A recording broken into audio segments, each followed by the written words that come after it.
সোনারে Medina বহু দূরে, প্রাণের মদিনা বহু দূরে, কিন্তু মদিনাওয়ালা আমার অন্তরে, কিন্তু মদিনাওয়ালা। সোনারে মদিনা বহু দূরে, প্রাণের মদিনা বহু দূরে, কিন্তু মদিনাওয়ালা, ও কিন্তু মদিনাওয়ালা। সোনারে মদিনা বহু দূরে, প্রাণের মদিনা বহু দূরে, কিন্তু মদিনাওয়ালা আমার অন্তরে, কিন্তু মদিনাওয়ালা আমার অন্তরে। যে গিয়েছে একবার সোনারে মদিনা, তাহার মনে আর কোনো দুঃখ রইল না, তাহার মনে আর কোনো কষ্ট রইল না। যে গিয়েছে একবার সোনারে মদিনা, তাহার মনে আর কোনো দুঃখ রইল না, তাহার মনে আর কোনো কষ্ট রইল না। আমার অন্তর গভীরে মদিনায় আছে রে, আমার অন্তর জুড়ে মদিনায় আছে রে, মদিনা মদিনা বলে জিকির করে রে, সেই মদিনায় কেমনে যাব মন মানে না রে।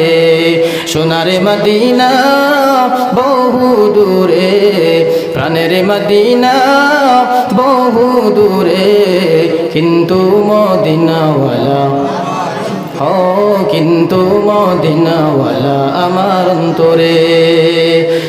ভালো লাগতেছে না খারাপ লাগতেছে? শেষ করবো না আরেকটা বলবো? আরেকটা বলবো লাস্ট, এরপরে কিন্তু আর বলতে পারবো না, কারণ সময় অনেক শেষ হয়ে গেছে কিন্তু আমার। এরপরও 5 মিনিট ওভার হয়ে গেছে, এরপরও আরও 5 মিনিটের মধ্যে গজলটা শেষ করে দোয়া করে দিতেছি। শুনবেন তো ইনশাআল্লাহ? কেউ উঠা বসা করবেন না তো?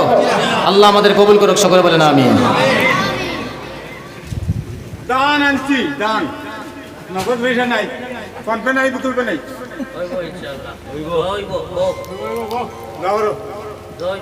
আল্লাহ পাক রব্বুল আলামিন যেই সমস্ত বাবাজিরা ভাইয়েরা তোমার ঘর মসজিদের জন্য দান, চাউল, টাকা পয়সা দান করবেন এবং করেছেন, প্রত্যেকের দানগুলি আপনি কবুল আর মঞ্জুর করে নেন।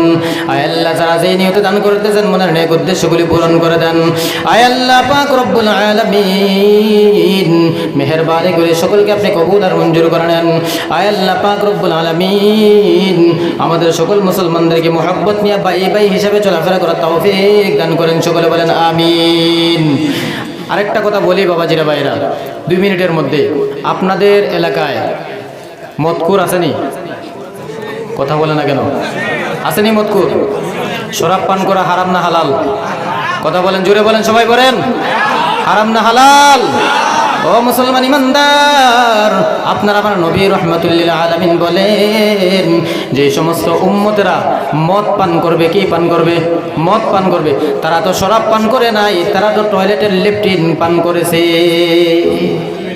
কি পান করেছে? গু খাওয়া আর শরাব পান করা একই সমান। এরপরও যে বলদ বুঝে না, এর চাইতে আর বড় কোনো কিছু হতে পারে না। আর শরাব পান করলে ওই শরাব পানকারী যেই জায়গায় শরাবটা লাগবে, এটা দোয়া তো দূরের কথা, এই জায়গাটা কেটে ফেলে দিলেও মিয়া পাক পবিত্র হবে না।